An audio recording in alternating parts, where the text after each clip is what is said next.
കൊല്ലകയിൽ ദേവകിയമ്മയ്ക്ക് പത്മശ്രീ. ഏറ്റവും വലിയ സിവിലിയൻ ബഹുമതിയായ നാരീശക്തി പുരസ്കാരം ദേവകിയമ്മയ്ക്ക് ലഭിച്ചിട്ടുണ്ട്. പാരിസ്ഥിതിക മേഖലയ്ക്കുള്ള സമഗ്ര സംഭാവനയുടെ പശ്ചാത്തലത്തിലാണ് പുരസ്കാരം.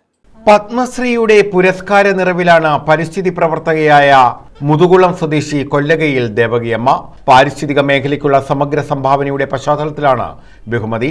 ആലപ്പുഴ ജില്ലയിലെ കാർത്തികപ്പള്ളി താലൂക്കിൽ മുതുകുളത്ത് 5 ഏക്കറിൽ വ്യാപിച്ചു കിടക്കുന്ന വനമുണ്ടാക്കിയ ദേവകിയമ്മ വനത്തിൽ 3000-ലധികം ഔഷധ സസ്യങ്ങളെയും വൻമരങ്ങളെയും പരിപാലിക്കുന്നുണ്ട്.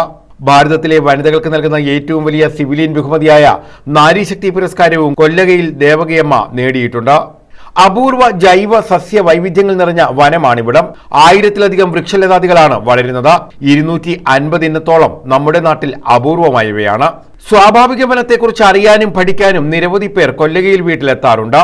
സന്യാസി മരം, ബെവോവ മരം, ഓട്ടോഗ്രാഫ് മരം, ബാലു ജഡാലു, അംബർല ട്രീ, കരിഞ്ഞൊട്ട, മെഴുകുതിരി മരം, അങ്കോലം, ഹിമാലയൻ ചെമ്പകം, രുദ്രാക്ഷം, ഭദ്രാക്ഷം, ഉത്രാക്ഷം, ചന്ദനം, രക്തചന്ദനം, ചന്ദനവേപ്പ, തിത്തരാജമരം, ചമത, ബ്രൂണിയ, നീർമരുത്, ലെസൂറ, ഇലിപ്പ, കുമ്പിൾ, കരിമരം, വള്ളിക്കാഞ്ഞിരം തുടങ്ങി അത്യപൂർവമായ വൃക്ഷങ്ങളാണ് ദേവകിയമ്മയുടെ വീടിന് ചുറ്റുമായി വളർന്ന് പന്തലിച്ചു നിൽക്കുന്നത്.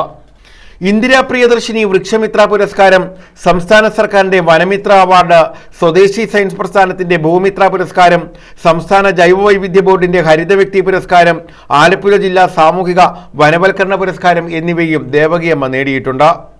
News bureau, Kayamkulam.